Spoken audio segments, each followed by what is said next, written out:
لا حول ولا قوة إلا بالله العلي العظيم. أعوذ بالله من شر الشيطان الرجيم. أفضل الذكر بسم الله الرحمن الرحيم. الحمد لله رب العالمين والصلاة والسلام على أشرف الأنبياء والمرسلين مولانا ومولا الثقلين جد الحسن والحسين أبي القاسم محمد اللهم صل على محمد وعلى آل بيته الطيبين الطاهرين ولعنة الله على أعدائهم أجمعين من ليلنا هذا إلى قيام يوم الدين. أما بعد فقد قال الله تبارك وتعالى في كتابه الحكيم وقوله الحق. بسم اللہ الرحمن الرحیم. وتعز من تشاء وتذل من تشاء. صلوات پڑھیں محمد والے محمد پر.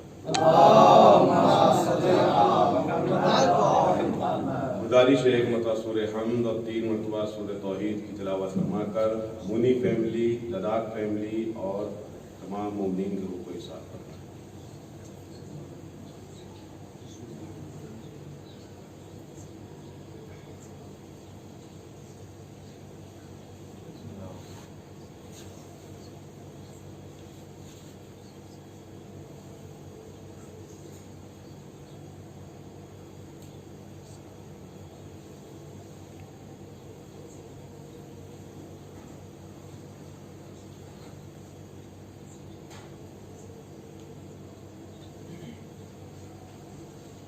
درود پڑھیں محمد والے محمد پر. معزز سامعین کرام، دنیا میں جتنے بھی انسان پائے جاتے ہیں، ہر انسان کے دل میں کوئی نہ کوئی خواہش ہوتی ہے. کسی کی خواہش یہ ہوتی ہے کہ وہ اچھے عہدے پر فائز ہو جائے، اچھے منصب پر فائز ہو جائے.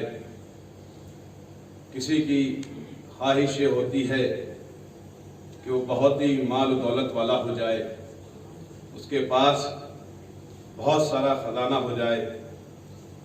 کسی کی یہ خواہش ہوتی ہے کہ وہ اپنے زمانے کا بہت بڑا بادشاہ بن جائے، لوگ اس کے سامنے سروں کو جھکائیں.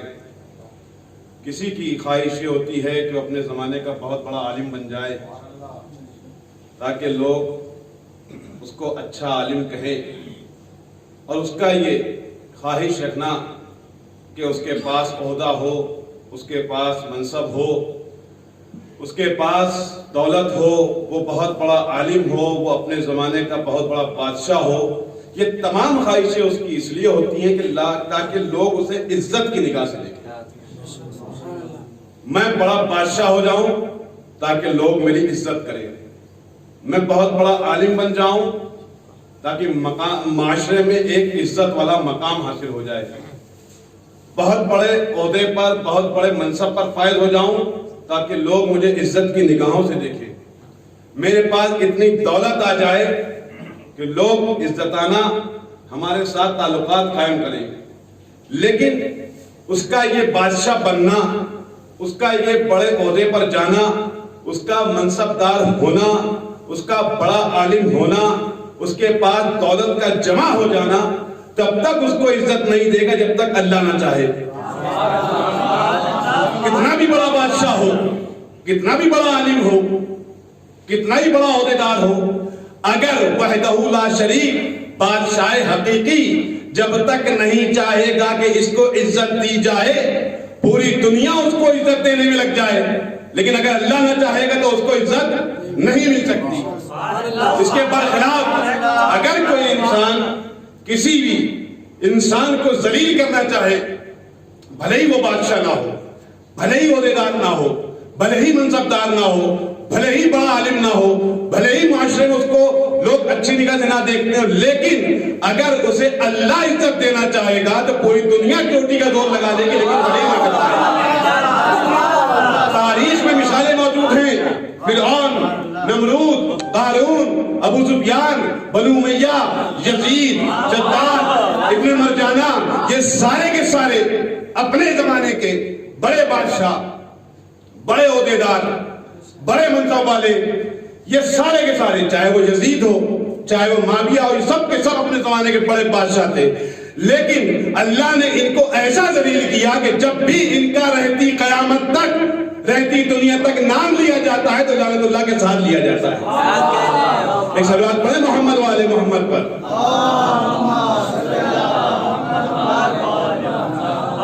پوری دنیا ایڑی چوٹی کا زور لگا دی، اگر اللہ کسی کو ذلیل کرنا چاہے تو پوری دنیا اسے عزیز نہیں بنا سکتی، اور اگر اللہ کسی کو عزیز کرنا چاہے تو پوری دنیا اسے رسوا نہیں کر سکتی۔ بنو امیہ کی خام خیالی تھی کہ بنی ہاشم میں سے، خاندان اہل بیت میں سے امام حسین کو قتل کرنے کے بعد، ان کے خاندان کو اسیر کرنے کے بعد معاذ اللہ ان کو رسوا کریں گے، یہ خام خیالی تھی۔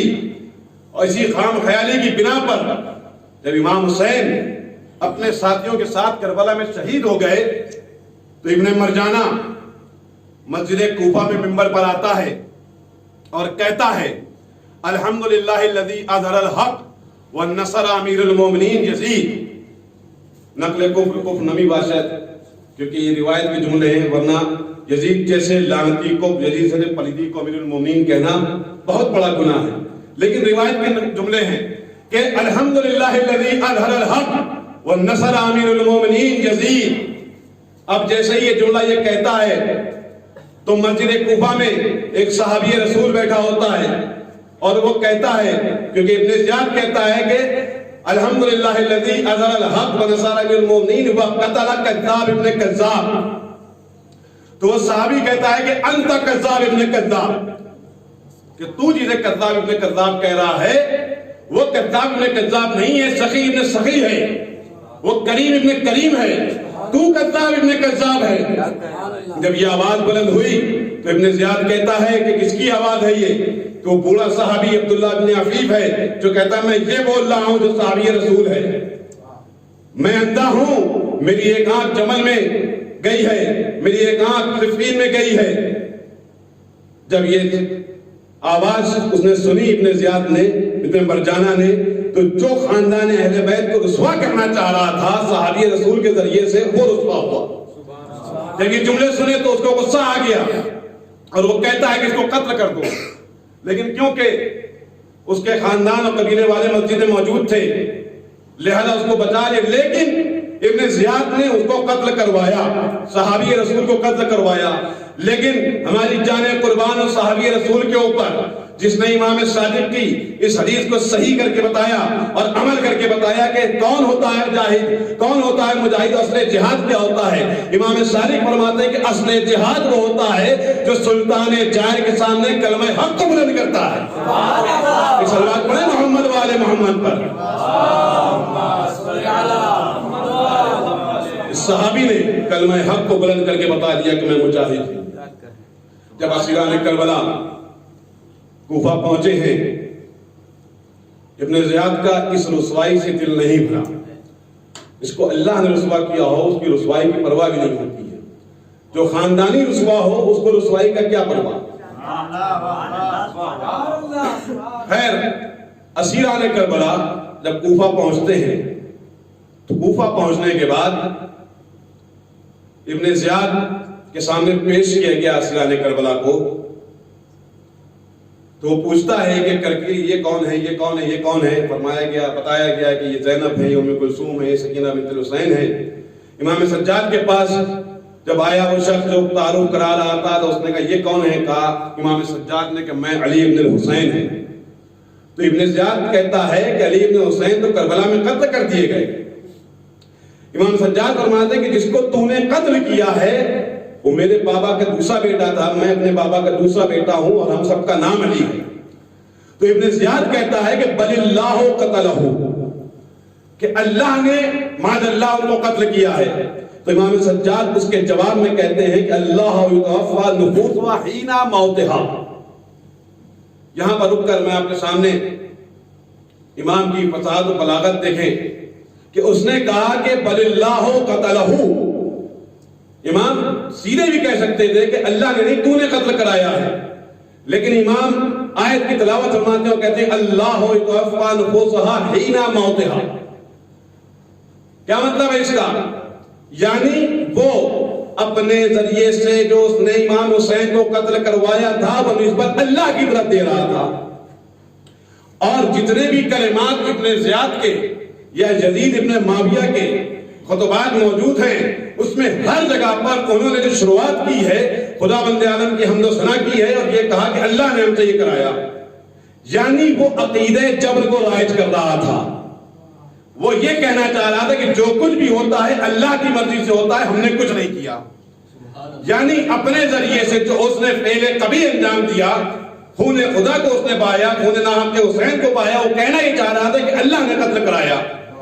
لیکن امام اس آیت کی تلاوت کر کے فرماتے ہیں کہ تو جو قتل کی نسبت اللہ کی طرف دے رہا ہے, تیرا نسبت دینا صحیح نہیں ہے, کیونکہ تو عقیدہ جبر کو رائج کر رہا ہے. تو یہ کہنا چاہ رہا ہے کہ اللہ نے امام حسین کو قتل کرایا ہے. تو علماء نے اس کے جواب دیے. علماء نے جواب اس طرح سے دیے کہ خدا بند عالم کبھی بھی شر کو نہیں پھیلاتا ہے, اور تو نے جو شر کیا ہے امام حسین کو قتل کر کے, اس شر کی نسبت اللہ کی طرف دے رہا ہے. دوسرا جواب امام نے یہ دیا کہ اماتہ اور وفات میں فرق ہوتا ہے. وفات جب بھی ہوتی ہے وہ طبیعی ہوتی ہے. وفات جب بھی ہوتی ہے وہ طبیعی ہوتی ہے اور اس کا تعلق براہ راست خدا بند عالم سے ہوتا ہے. یہ بات سچ ہے کہ در حقیقت محیی اور ممیت کون ہے؟ اللہ ہے. لیکن اماتہ اور وفات میں فرق ہے. وفات جو ہوتی ہے ہمیشہ طبیعی ہوتی ہے, اس میں کسی کا دخل نہیں ہوتا ہے اس کو مارنے میں. آدمی رات میں سویا اور صبح وہ انتقال ہو گیا اس کا, اس کو وفات کہیں گے.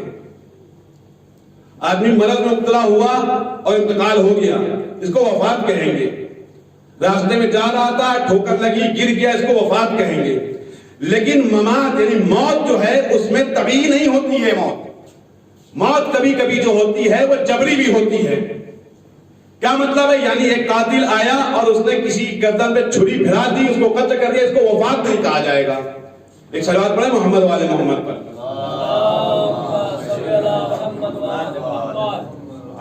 اگر کوئی انسان کسی کی گردن پہ آ کر چھری چلا کر اس کو قتل کر دے رہا ہے تو اس کو وفات نہیں کہا جائے گا, کیونکہ یہ طبیعی موت نہیں, اس کو جبرن قتل کیا گیا. اسی طرح سے جو قتل ہے اس کی ہر قتل کی نسبت اللہ کی طرف نہیں دی جا سکتی, کیونکہ بہت سارے قتل ہیں جس میں صالحین کو قتل کیا گیا, شہداء کو قتل کیا گیا, انبیاء کو قتل کیا گیا, مومنین کو قتل کیا گیا. اگر ہر قتل کی نسبت اللہ کی طرف دے دی جائے گی, اس کا مطلب یہ قاتل ناقے صالح جو تھا وہ بھی اللہ نے کروایا تھا. توجہ کی آپ نے؟ تو پتہ یہ چلا کہ قتل جو ہے, ہر قتل جو ہے وہ اللہ کی طرف سے نہیں ہوتا ہے, اس کی نسبت اللہ کی طرف نہیں دی جا سکتی ہے. اسی وجہ سے امام نے اس آیت کا ترجمہ, اس آیت کی تلاوت کر کے بتایا کہ تو جو قتل کی نسبت اللہ کی طرف دے رہا ہے تو کاذب ہے, اللہ پہ افترا کر رہا ہے. بلکہ اللہ جب موت دیتا ہے تو بدن سے روح کو الگ کر لیتا ہے, قتل نہیں کہلاتا ہے, شہادت نہیں کہلاتی ہے. ایک صلوات پڑھیں محمد والے محمد پر. جب امام کے اس عالمانہ گفتگو کو, عالمانہ کلام کو سنتا ہے تو اس کو غصہ آ جاتا ہے اور وہ کہتا ہے کہ امام کو قتل کر دو. جب امام کو قتل کرنے کے لیے شخص آگے بڑھتا ہے, جناب زینب بیچ میں آ جاتی ہیں اور کہتی ابن زیاد اگر تو قتل کرنا چاہتا ہے میرے بھتیجے کو تو مجھ کو بھی ساتھ میں قتل کر دے. لیکن امام نے اپنی پھوپھی کو خاموش کرایا اور کہا مجھے بات کرنے دیجیے. امام کہتے ہیں ابن زیاد سے اب القتل تو حد دو نا, کہ تو قتل کے ذریعے سے ہم کو ڈرا رہا دھمکا رہا ہے, تو قتل کے ذریعے سے ہم کو ڈرا رہا دھمکا رہا ہے. لو علمت اما علمت ان القتل عادت لنا والشہادت کرامت لنا, کہ قتل ہمارے لیے عادت ہو چکی ہے اور شہادت ہمارے لیے کرامت موجود ہے. ایک صلوات پڑھیں محمد والے محمد پر. اپنے اس جملے کے ذریعے سے کہ بل اللہ قتلہ, وہ اہل بیت کو رسوا کرنا چاہ رہا تھا, لیکن امام کے اس صرف ایک آیت نے اس کو رسوا کر دیا. مسجد کوفہ میں رسوا کرنا چاہ رہا تھا, لیکن ابن زیاد خود رسوا ہو گیا. جب یہ قافلہ اس واقعے کے بعد ابن زیاد نے خط لکھا یزید کو کہ حسین قتل ہو چکے ہیں, اب ہمارے لیے کیا حکم ہے, تو یزید نے کہا کہ اسیران کربلا کو ہم تک پہنچا دو. قافلہ شام تک پہنچا. شام میں پہنچنے کے بعد تفصیل آپ جانتے ہیں, لیکن جو منزل مقصود ہے میری وہ یہ ہے کہ رسوائی ہے بنی امیہ اور سیرت امام سجاد۔ شام میں بہت سارے واقعات ہوئے، بازار میں کیا ہوا، دربار میں کیا ہوا، لیکن امام کے وہ خطبے اور خطبے کے منتخب کلمات جس کے ذریعے سے امام نے اپنی سیرت کے ذریعے سے بنی امیہ کو رسوا کیا۔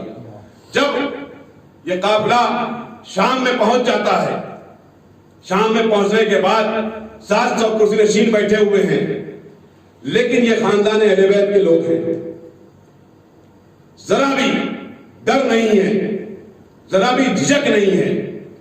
امام سجاد کھڑے ہوئے ہیں، خواتین کونے میں بیٹھی ہوئی ہیں۔ یزید ایک خطیب سے کہتا ہے کہ ممبر پر جاؤ۔ ممبر پر جانے کے بعد بنی ہاشم کے رضائل پڑھو اور بنی امیہ کے فضائل پڑھو۔ جہاں تک وہ خطیب بنی امیہ کے فضائل پڑھ رہا تھا، امام نے اس سے کچھ نہیں کہا، لیکن جیسے ہی وہ مولا امیر المومنین اور مولا امام حسین کے رضائل پڑھنا چاہتا ہے، جھوٹی نسبتیں دینا چاہتا ہے، امام کو غضب آ جاتا ہے اور وہ یزید سے کہتے ہیں کہ اے یزید، مجھے بھی اس لکڑی کے انبار پر جانے کی اجازت دے۔ توجہ کی آپ نے امام کی فصاحت و بلاغت دیکھے کہ ممبر نہیں کہا، اس لکڑی کے ڈھیر پر جانے کی اجازت دے۔ گویا امام یہ بتانا چاہ رہے ہیں کہ جس جگہ پر دین خدا کو نہ بیان کیا جائے، جس جگہ پر فضائل اہل بیت کو نہ بیان کیا جائے، جس جگہ پر مصائب اہل بیت کو نہ بیان کیا جائے، وہ کچھ بھی ہو سکتا ہے لیکن ممبر نہیں ہو سکتا۔ توجہ کی آپ نے، امام نے کہا کہ مجھے اجازت دے، لیکن یزید اپنے آبا و اجداد کی حرکتوں کو دیکھ چکا تھا اور ان کی بے عزتی کو دیکھ چکا تھا، کیونکہ بنی امیہ میں مروان نے اور معاویہ نے بارہا امام حسن کو دربار میں بلا کر بے عزت کرنا چاہا تھا، لیکن امام حسن نے بھی اپنے کلام کے ذریعے سے دربار کا بالکل نقشہ ہی پلٹ دیا تھا۔ تو یزید کے سامنے یہ منظر تھا، یزید نہیں چاہتا تھا کہ امام زین العابدین جو ہے ممبر پر جائیں، کیونکہ جیسے ہی یہ ممبر پر جائیں گے، جیسے ہی یہ ممبر پر جائیں گے، بنی امیہ کی پلیدیوں کو بیان کرنا شروع کر دیں گے، بنی امیہ کی فضیلت کرنا شروع کر دیں گے، بنی ہاشم کی فضیلت بیان کرنا شروع کر دیں گے۔ اصرار بڑا درباریوں کا کہ ضعیف سا ہے، ایک نوجوان ہے، ضعیف سا یہ لڑکا ہے، یہ کیا بیان کرے گا، اس کو اجازت دے دے۔ گویا یہ یزید یہ کہنا چاہ رہا ہو کہ تم نہیں جانتے کہ ممبر پر جائے گا جب تک بنی امیہ کی رذائل کو، جب تک بنی امیہ کی پلیدیوں کو، جب تک بنی امیہ کی مکاریوں کو بیان نہیں کر دے گا، نیچے نہیں آئے گا۔ عجب منظر ہے دربار شام کا کہ قیدی تو امام زین العابدین بنے ہوئے ہیں، لیکن بادشاہ ڈرا ہوا نظر آ رہا ہے۔ توجہ کی آپ نے، قیدی امام ہیں لیکن بادشاہ ڈرا ہوا نظر آ رہا ہے۔ اب جیسے امام ممبر پر جاتے ہیں، حمد و ثنائے خداوند عالم کرتے ہیں، حمد و ثنائے خداوند عالم کرنے کے بعد کہتے ہیں اوتینا ستا اور فضلنا بالسبع، کہ ہمیں 6 چیزیں دی گئیں اور 7 چیزوں کے ذریعے سے افضلیت عطا کی گئی۔ ہم کو علم دیا گیا، ہم کو حلم دیا گیا، فصاحت و سماعت دی گئی، شجاعت دی گئی، اور سب سے اہم چیز یہ ہے کہ مومنین کے قلوب میں ہماری محبت رکھی گئی۔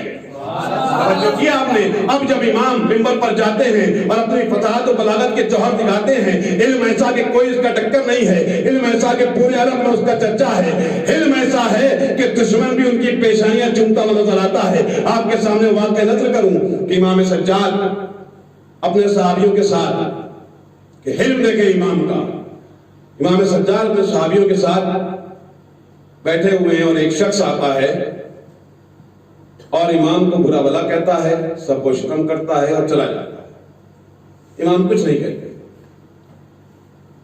جب وہ چلا جاتا ہے تب امام اپنے صحابیوں سے کہتے ہیں کہ آؤ میرے ساتھ چلو، اس نے جو کیا ہے وہ تم نے دیکھ لیا، اب میں جو اس کے ساتھ کروں گا وہ بھی تم دیکھ لیں۔ امام نے اس کی بھی ہدایت کی اور جو اس کے ساتھ تھے ان کے ساتھ تھے ان کو بھی تعلیم سے نوازا کہ اگر تمہارے ساتھ کوئی برا برتاؤ کرے تم کیسا برتاؤ کرو اس کے ساتھ۔ اب جب صحابیوں کے ساتھ امام پہنچتے اس کے گھر اور اس کو آواز دی، تو کیونکہ بنی ہاشم کی شجاعت اور بنی ہاشم کا ڈنکا ہے پورے عرب میں، اس کو ڈر لگا کہ میں نے تو امام کو کہہ دیا لیکن اب میری شامت آ گئی ہے۔ لیکن وہ جب باہر نکلتا ہے اور امام اپنے علم کا مظاہرہ کرتے ہیں اور کہتے ہیں کہ جو کچھ بھی تو نے میرے بارے میں کہا اگر میرے اندر ہے تو میں اللہ سے استغفار کرتا ہوں، اور اگر میرے اندر نہیں ہے تو میں تیرے لیے استغفار کرتا ہوں۔ اور چونکہ آپ نے امام کا علم کہ اگر وہ چیز میرے اندر پائی جاتی ہے تو میں اللہ سے استغفار کرتا ہوں، اور اگر نہیں پائی جاتی ہے تو میں تیرے لیے استغفار کرتا ہوں۔ جب امام کے حلم کے اس مظاہرے کو دیکھا تو جو ابھی تک امام کو گالی دے رہا تھا، امام کو سب کو شتم کر رہا تھا، امام کو برا کہہ رہا تھا، وہ کہتا ہے کہ جو کچھ بھی میں نے کہا وہ آپ کے اندر نہیں پایا جاتا بلکہ میں زیادہ اس کا مستحق ہوں، اور امام کی پیشانی کو پوسا دیتا ہے، امام کی پیشانی کو پوسا دیا۔ تو کیا کہا امام نے کہ ہمیں علم دیا گیا، حلم دیا گیا، فصاحت و شجاعت دی گئی، سماحت دی گئی، اور مومنین کے دل میں محبت دی گئی۔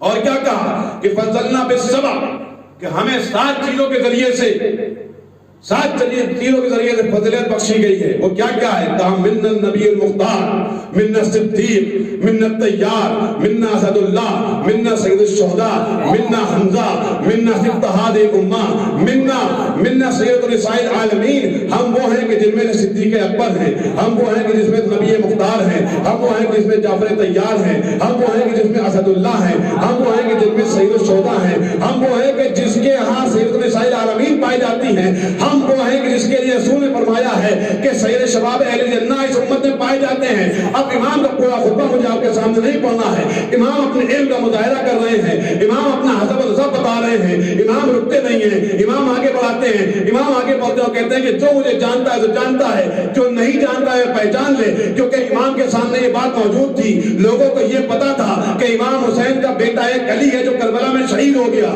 لہذا اپنا تعارف کرا رہے ہیں کہ جس علی کو تم جانتے ہو کربلا میں شہید ہوا ہے، میں حسین کا دوسرا بیٹا علی ہوں، میں کون ہوں؟ انا ابن مکہ و منہ، انا ابن زمزم و صبا، انا ابن من ارتدا و اعتذرا، انا ابن من حج و لبا، کہ میں اس کا بیٹا ہوں جو سب مکہ ہے، وہ اس کا بیٹا ہوں جو صبا ہے، میں اس کا بیٹا ہوں جس نے حج کیا اور لبیک کیا۔ رسول کی معرفت کرانے کے بعد، رسول کی تعریف کرانے کے بعد آگے بڑھتے ہیں، امیر المومنین کی تعریف کراتے ہیں اور کہتے ہیں انا ابن من ضارب بالسیفین، انا ابن من بایا بعین، انا ابن من صلی بقبلتین، انا ابن من رمہ لانا بالرحمتین، کہ میں امیر المومنین علی ابن ابی طالب کا بیٹا ہوں، میں محمد ابن مصطفیٰ کا بیٹا ہوں۔ جب امام نے تعارف کرایا، کیونکہ شام میں بنو امیہ نے جو دین اسلام حقیقی تھا اس کو تو بالائے طاق رکھ دیا تھا، لیکن اپنا اسلام رائج کر رکھا تھا، جو اسلام رسول خدا کا تھا وہ اسلام شام تک پہنچا ہی نہیں تھا، کیونکہ شامیوں کو یہ بتا کے بٹھایا گیا تھا کہ یہ جو آ رہے ہیں یہ طاغی ہیں، باغی ہیں، حکومت کے خلاف انہوں نے خروج کیا تھا۔ لیکن جیسے ہی امام نے اپنا تعارف کرایا اور بتایا کہ ہم خاندان اہل بیت میں سے ہیں، جو لوگ ابھی تک ان کو حقارت کی نگاہوں سے دیکھ رہے تھے اب ان کی آنکھوں سے آنسو جاری ہو جاتے ہیں، ان کے سامنے معرفت کے پردے اٹھ جاتے ہیں، ان کو معرفت ہو جاتی ہے۔ اب یہ یزید جو ابھی تک اطراع کر بیٹھا تھا اور اپنے آپ کو بادشاہ سمجھ رہا تھا، اب اس کی رسوائی ہونا شروع ہو جاتی ہے۔ ادھر جیسے ہی رسوائی ہونا شروع ہوتی ہے وہ کہتا ہے اذان کہو، اذان کہنے کے بعد جیسے ہی اشہد ان محمد رسول اللہ کہا، مؤذن نے یزید کو مخاطب ہو کے کہتے ہیں یہ بتا کہ یہ جو محمد کا نام اذان میں آیا ہے یہ میرے جد ہیں یا تیرے جد ہیں؟ اگر یہ تیرے جد ہیں تو تو جھوٹ بولتا ہے، اور اگر میرے جد ہے تو نے ان کی عزت کو قتل کیوں کیا ہے؟ ایک سلوات پڑھے محمد والے محمد توجہ کی آپ نے۔ اب جو دربار شام کا منظر پلٹا، دربار یزید کا تھا، دربار یزید تھے، یہ وہ پہلا موقع تھا، دربار شام تھا، درباری شامی تھے، درباری یزیدی تھے، لیکن خطیب حسین کا تھا۔ توجہ کی آپ نے، خطیب حسین کا تھا۔ یہ رسوائی یزید کو برداشت نہیں ہوئی اور اس نے بھی چاہا کہ امام کو قتل کر دے، لیکن یہاں پر بھی جناب زینب کبریٰ نے دفاع کیا امامت کا۔ جب یہ رسوائی ہوئی یزید کی اور اس کے خاندان کی تو اس نے ان کو کہا کہ ان کو قید کر لیا جائے، کیونکہ عاجز انسان کی علامت یہ ہے کہ جب وہ کچھ نہیں کر پاتا ہے تو سامنے والے پہ ظلم کرنا شروع کر دیتا ہے، یہ عاجزی کی علامت ہے۔ اور امام کا ایک ایک جملہ تو انتخاب کیا ہے اپنے خطبے میں کہ ہمیں علم دیا گیا، اگر میں کسی ایسے آدمی کے سامنے یہ جملہ بولوں کہ میں عالم ہوں جو مجھ سے بہت بڑا عالم ہے، تو یہ میری بیوقوفی ہے. یعنی امام یہ بتانا چاہ رہے ہیں کہ تو نے جس کو قید کیا ہے علم اس خاندان سے نشر ہو رہا ہے اور تو جاہلوں کے خاندان سے. امام نے علم کہا, امام نے علم بتا کے بتایا کہ تو وہ ہے کہ اگر تیرے ساتھ کوئی عدل سے بھی پیش آتا ہے تو اس کے خلاف ظلم کرتا ہے, لیکن اگر ہمارے ساتھ کوئی ظلم بھی کرتا ہے تو ہم اس کو معاف کر دیتے ہیں. ہماری شجاعت پورے عرب میں موجود ہے, پورے عرب میں ڈنکا ہے, اور عرب میں ڈنکا ہی تھا کہ امیر المومنین کے سامنے بڑے سے بڑے پہلوان آنے کرتے تھے. اور سب سے اہم چیز جو امام نے گنائی وہ قلوب, مومنین کے قلوب میں ہماری محبت. ایک مرتبہ محبت اس انسان کی ہوتی ہے جس کو ہم دیکھتے ہیں, اس محبت میں کمال نہیں. میرا اگر کسی سے روزانہ اٹھنا بیٹھنا ہوتا ہے, دن میں 4 سے 5 بار ملاقات ہوتی ہے, اس کے لیے میرے دل میں محبت ہو جائے تو یہ کوئی کمال کی بات نہیں. لیکن میں اس سے محبت کروں جس کو میں نے کبھی دیکھا ہی نہیں ہے. جو کیا آپ نے کہ جس کو کبھی دیکھا ہی نہیں ہے, صرف اس کی باتیں سنی ہیں کہ اس کا علم ایسا تھا, اس کا علم ایسا تھا, اس کی شجاعت ایسی تھی, اس کی فصاحت ایسی تھی, اس کی بلاغت ایسی تھی, اس کا نسب ایسا تھا, اس کا حسب ایسا تھا. وہ محبت اگر میرے دل میں بیٹھ جائے تو وہ محبت کمال کی ہے. کیونکہ دیکھ کے محبت کرنا کوئی بڑی کمال کی بات نہیں ہے.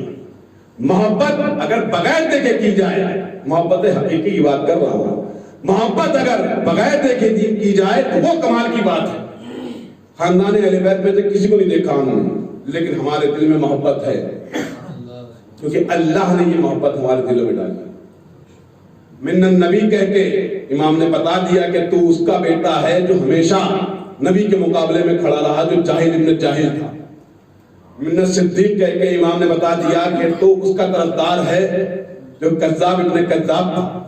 اور امام نے کہا, خود امیر المومنین فرماتے ہیں کہ انا عبداللہ و رسول ہی وانا صدیق الاکبر, میں صدیق اکبر ہوں اور میرے بعد اس لقب کا کوئی دعویٰ نہیں کرے گا مگر یہ کہ وہ کذاب ہو, مفتری ہو. یعنی اگر امیر المومنین کے بعد صدیق اکبر ہونے کا دعویٰ کرتا ہے تو وہ کذاب ہے اور مفتری, افترا پردازی کر رہا ہے. اور یہی رسوائی ختم نہیں ہوتی ہے خاندان بنی امیہ کی. بہت ہی مشہور واقعہ ہے, آپ نے سنا ہوگا, لیکن یہ فضائل خاندان اہل بیت ایسے ہیں کہ ہم تو روز سنتے رہتے ہیں. دن میں کبھی کبھی ایسا ہوتا ہے تکرار بھی ہوتی ہے, لیکن ہر بار سننے میں مزہ وہی آتا ہے. ہشام ابن عبد الملک جو بنی امیہ کا بادشاہ حج کے لیے جاتا ہے, اور اسی زمانے میں امام بھی حج پہ جاتے ہیں. حج پہ جب وہ جاتا ہے تو پورا لاہو لشکر ساتھ میں, بھی بادشاہ ہیں, اکیلے تو چلیں گے نہیں, وزیر بھی ہیں, منتری بھی ہیں, سنتری بھی ہیں, سپاہی بھی ہیں, ان کا خیمہ بھی ساتھ میں چل رہا ہے, ان کی کرسی بھی ساتھ میں چل رہی ہے, پورا لاہو لشکر ساتھ میں ہے, اور دوسرے حاجی بھی موجود ہیں وہاں پر. اب جب یہ سفر حج کرتے ہیں اور حج کرنے کے بعد حجر اسود کو بوسہ دینا چاہتے ہیں, تو جب بھی بوسہ دینا چاہ رہا ہے یہ بھیڑ اس کو پیچھے کر دے رہی ہے. ایک بار نہیں, بارہا اس نے کوشش کی, لیکن بھیڑ بار بار اس کو پیچھے کر دے رہی تھی. میں کہوں گا گویا حجر اسود یہ چاہ رہا ہے کہ مجھ جیسی مقدس چیز کو اس جیسے نجس ہاتھ نہ چھوئیں. یہ بھیڑ اس کو پیچھے نہیں کر رہی تھی, بلکہ حجر اسود نہیں چاہ رہا ہے کہ اس کے نجس ہاتھ مجھے چھوئیں. اب جب یہ تھک ہار گیا, کرسی لگا دی گئی, ان کی بیٹھ گئے, اور بڑی حسرتوں سے حجر اسود کو دیکھ رہے ہیں کہ ہر حاجی چوم رہا ہے لیکن میں نہیں چوم پا رہا ہوں, میں بادشاہ سلامت ہونے کے باوجود میں نہیں چوم پا رہا ہوں, پورا لاہور لشکر موجود ہے لیکن میں نہیں چوم پا رہا ہوں. ابھی اسی اسنا میں یہ تھا کہ ایک منور چہرہ اور ایک بہترین خوشبودار انسان اس حجر اسود کی طرف بڑھتا ہے. جیسے ہی وہ انسان حجر اسود کی طرف بڑھتا ہے, حاجیوں کی مجمع 2 صفوں میں چل جاتا ہے. گویا بادل جس طرح سے سورج کو اپنے لیے جگہ دے دیتے ہیں, جس طرح سے پانی کشتی کو جگہ دے دیتا ہے, اسی طرح سے حاجی کا مجمع 2 صفوں میں ہو کر امام کو راستہ دیتا ہے. امام جاتے ہیں اور بڑی آسانی سے حجر اسود کو بوسہ دے لیتے ہیں. اب یہ جانتا تھا حشام بن عبد الملک، امام کو جانتا تھا، لیکن امام کو رسوا کرنے کے لیے اور معاذ کی تحقیر کرنے کے لیے کہتا ہے یہ کون انسان ہے کہ جس کے لیے حاجیوں نے جگہ دے دی ہے. فرض تک بغل میں کھڑے ہوئے تھے، یہ رسوا کرنا چاہ رہا تھا نا. آئے ذہن میں ہے نا آپ کے وہ تو عزو منتشا وہ تو ذل منتشا، کہ تجھے نہیں پتا کہ عزت ان کے گھرانے سے نکلی ہے جس کو تو رسوا کرنا چاہ رہا ہے. آسمان میں تھوکے گا تیرے ہی منہ میں گرے گا آ کر. اب فرض تک کہتے ہیں کہ ھذا الذی تعرف الفتح وتقه والبيت يعرف والحل والحرم ھذا ابن خیر عباد اللہ كلهم ھذا التقی النقی الطاہر العلم، کہ جس کے بارے میں تو انکار کر رہا ہے نا، اس کو مکہ بھی جانتا ہے، اس کے قدموں کو بھی پہچانتا ہے، اس کو کعبہ بھی جانتا ہے، اس کو حل و حرم بھی جانتا ہے. تو جس کا انکار کر رہا ہے نا وہ بندوں میں سب سے بہترین مخلوق کا بیٹا ہے. جس کا تو انکار کر رہا ہے نا یہی تقی ہے، یہی نقی ہے، یہی طاہر ہے، یہی علم ہے.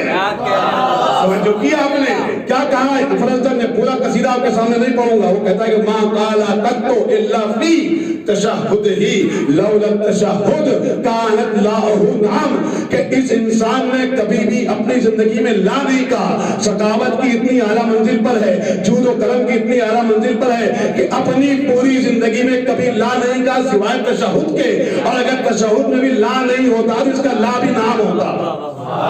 کیا آپ نے صلوات پڑھے محمد والے محمد پر. کانت الیہ غیاث اما نفہما یسبو کفان ولم یعرہما عدم، کہ اس کے ہاتھ ہمیشہ امداد کے لیے کھلے رہتے ہیں. اور ایسی امداد ہے کہ نہ دشمن کو دیکھتا ہے نہ دوست کو دیکھتا ہے. کوئی بھی آ جائے اس کو عطا کرتا ہے. اور عدم نام کی شے اس کے یہاں پائی نہیں جاتی ہے. کبھی بھی ہتھیلی اس کی نیچے نہیں ہوتی ہے، بانٹنے کے لیے ہمیشہ کھڑی رہتی ہے.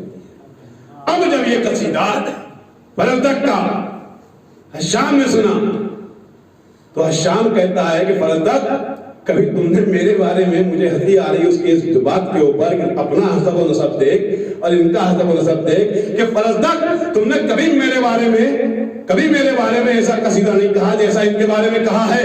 تو فرزدق کہتے ہیں کہ ان کے جد کے جیسا اپنا جد لے کر آ، ان کے ماں کے جیسی اپنی ماں لے کر آ، ان کے باپ کے جیسا اپنا باپ لے کر آ. اگر تیری ماں ان کی ماں کی جیسی ہوتی، تیرا باپ ان کے باپ کے جیسا ہوتا، تیرا جد ان کے جد کے جیسا ہوتا، تو میں تیرے بارے میں ایک قصیدہ کہتا. ایک سلوات پڑھے محمد والے محمد پر.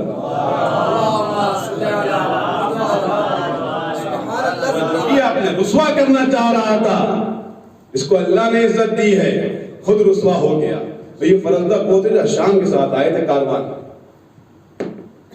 اپنے ہی شاعر کے ہاتھوں رسوا ہو گیا. اب جب یہ قصیدہ امام کی شان میں کہا فرزدق نے، اس کو غصہ آیا. پھر میں آپ کے سامنے عرض کروں کہ عاجز آدمی کی علامت ہی کچھ نہیں کر پاتا ہے تو یا وہ قتل کر دے گا یا قید میں ڈال دے گا. جناب فرزدق کو جو ہے وہ قید میں ڈال دیا. امام کو خبر ملی تو امام نے 12,000 درہم فرزدق کے پاس بھجوائے. لیکن کیونکہ فرزدق نے للہ یہ شعر کہے تھے، فرزدق نے واپس کرا دی. لیکن امام نے کہا کہ میں تم سے کہہ رہا ہوں کہ لے لو، یہ تمہارے شعر کی اجر و قیمت نہیں ہے. امام نے بہرحال بھجوایا، فرزدق نے اس کو قبول کیا اور امام نے فرزدق کو آزاد کیا. یہ ہے امام زین العابدین، ان کی سیرت، کہ کچھ نہیں کہا ہے، کچھ نہیں کیا ہے، لیکن اس کے باوجود بھی بنو امیہ کو رسوا کیا ہے. پوری سیرت آپ اٹھا کے دیکھیں امام زین العابدین کی، نہ کہیں تلوار اٹھائی ہے، نہ کہیں جنگ و جدال ہے، نہ کوئی سوائے کوفہ اور شام کے پوری زندگی عبادت میں گزاری ہے، پوری زندگی خدمت مخلوق میں گزاری ہے. لیکن جا بجا کیونکہ سیرت ایسی ہے امام کی، امام نے تو رسوا نہیں کیا لیکن امام کی سیرت کی وجہ سے وہ لوگ خود رسوا ہوئے. اتنا سخی امام، اتنا کریم امام، اتنا رحم دل امام. یہ وہ امام کہ جس کو مظلومانہ قید و بند میں لایا گیا. سخی امام، رحم دل امام. دشمن بھی اگر دروازے پر آ جائے اس کو خالی ہاتھ نہیں لوٹاتا ہے. لیکن وہی امام ہے کہ عصر عاشور کے بعد اس کے ہتھکڑیاں ڈالی گئی ہیں, اس کے بیڑیاں ڈالی گئی ہیں, لنگر ڈالا گیا ہے, توپ ڈالا گیا ہے. عزیزوں, مصائب سن رہے ہیں آپ, لیکن کسی زبان میں طاقت ہے جو حقیقی مصائب بیان کر سکے امام سجاد کے؟ عزیزوں, ہمارے یہاں اگر کسی کا انتقال ہو جاتا ہے, خاص طور سے اگر بیٹے کے سامنے باپ کا انتقال ہو جائے یا باپ کے سامنے بیٹے کا انتقال ہو جائے, تو ہماری پوری کوشش یہ ہوتی ہے کہ جلد از جلد میت کو اٹھا کے دفن کر دیا جائے. ہماری پوری کوشش یہ ہوتی ہے کہ ہم اس کو اس کے باپ کے پاس, اس کے بیٹے کے پاس سامنے نہیں جانے دیں. راستے اور تھے کربلا سے کوفہ جانے کے لیے, لیکن یہ ظلم کی انتہا تھی کہ امام کو اس راستے سے لے جایا گیا تھا جس راستے میں ان کے بابا کا جسم بے گور و کفن پڑا ہوا تھا. ہاں عزیزو, آپ مصائب سننے کے لیے تیار ہیں. جب اپنے باپ کے بے گور و کفن لاشے کو دیکھتے ہیں, امام کے اوپر ایک عجیب کیفیت طاری ہو جاتی ہے. غیور بیٹا ہے نا, غیرت دار بیٹا ہے نا, جب اپنے باپ کے لاشے کو بے گور و کفن دیکھتا ہے تو ایک عجیب کیفیت طاری ہو جاتی ہے. جناب زینب اس منظر کو دیکھ رہی ہے, اپنے آپ کو ناکے سے گرا لیتی ہو, کہا سجاد بیٹا اپنے آپ کو سنبھالو, اگر تمہاری یہ حالت ہو جائے گی تو ہمارا کیا ہوگا. ہاں عزیزان محترم, بازار کوفہ بازار شام سے گزارا گیا ہمارے امام کو. ہاں جب کبھی بھی یہ لہین رکتے تھے کہیں جب کسی بھی جگہ پر نہ, تو اپنے خیموں کو نصب کرتے تھے. خیموں کو نصب کرنے کے بعد خود تو خیمے میں آرام کرتے تھے, لیکن اسیران کربلا کو دھوپ میں بٹھاتے تھے, تپتی ریتی میں بٹھاتے تھے. ایک مرتبہ ہمارا اور آپ کا بے کس امام ایک خیمے کے سائے میں جا کر بیٹھ جاتا ہے تاکہ تھوڑا آرام کر لے, دھوپ کی شدت اس کے اوپر نہ پڑے, سائے میں بیٹھ جائے. شمر ملعون آگے بڑھتا ہے اور امام سے کہتا ہے کہ آپ کو سائے میں بیٹھنے کی بھی اجازت نہیں ہے. ہاں عزیزو, آپ کے سامنے عرض کروں, یہ وہ امام ہے, وہ غیور امام ہے کہ جس کو جب بازار شام سے گزارا جا رہا تھا نا, کیونکہ غیور امام ہے, اس کی بہنیں اور بھبیاں بے مکنا اور چادر ہیں, تو اپنے سر کو جھکا کر چل رہا تھا. پہلے جو توق ڈالا گیا تھا خاصدار توق نہیں تھا. شمر ملعون نے جب دیکھا کہ یہ سر کو جھکا کر چل رہا ہے, اپنی بھبیوں اور بہنوں کی طرف نہیں دیکھ پا رہا ہے, قافلے کو روکتا ہے. قافلے کو روکنے کے بعد کہتا ہے کہ ان کے گلے میں خاصدار توق ڈالو تاکہ ان کی گردن نہ جھک پائے. ہاں ہمارا زین العابدین امام, سید الساجدین امام, عبادت کی اعلیٰ منزلوں پر فائز امام, کس طرح سے اس نے رکوع سجود انجام دیے ہوں گے, کس طرح سے اس نے نمازوں کو انجام دیا ہوگا. ہاں عزیزو, تاریخ میں دو شخصیتیں ہم نے ایسی دیکھی ہیں کہ جو دربار میں گئی تھی جوان لیکن لوٹ کر بوڑھی آئی ہیں. ایک شہزادی کونین ہے, جب دربار میں گئی ہے نا صحیح و سالم گئی تھی, جب لوٹ کر آتی ہے تو ضعیفی طاری ہو چکی ہے. امیر المومنین پوچھتے ہیں ضعیفہ میں نے آپ کو پہچانا نہیں. شہزادی کہتی ہے ابو الحسن تم نے مجھے نہیں پہچانا. ہاں واہ مصیبتا, واہ محمد. دوسری شخصیت امام سجاد ہے, جب مدینے سے چلے تھے تو قریہ جوانی میں چلے تھے, لیکن دربار کوفہ اور شام سے لوٹ کر آئے ہیں, ضعیفی طاری ہو چکی ہے. ضعیفی اتنی طاری ہوئی ہے کہ جب یہ مدینہ پہنچے ہیں نا, ام سلمہ آتی ہے اور زینب سے کہتی ہے میرا سجاد کہاں ہے. جناب زینب ایک ضعیف کی طرف اشارہ کر کے کہتی ہے کہ یہ سجاد ہے. جناب ام سلمہ ہمارا عزیز جب کہیں وطن سے لوٹتا ہے تو فوراً گلے لگا لیتے ہیں. اتنے مہینوں بعد امام سجاد لوٹ کر آئے ہیں, ام سلمہ گلے لگانا چاہتی ہیں, سجاد پیچھے ڈھکیل رہے ہیں. کہا بیٹا سجاد اپنی نانی کے گلے نہیں لگو گے. کہا اماں جان جو خاصدار تو مجھے پہنایا گیا تھا آج بھی اس کے زخم تازہ ہیں اور وہ زخم مجھے اذیت دیتے ہیں. الا لعنۃ اللہ علی القوم الظالمین سيعلم الذين ظلموا أيام منقلب ينقلبون انا للہ و انا الیہ راجعون. گزارش ہے ایک مرتبہ سورہ حمد اور 3 مرتبہ سورہ توحید کی تلاوت فرما کر مونی فیملی اور لاڑی فیملی اور جملہ مومنین و مومنات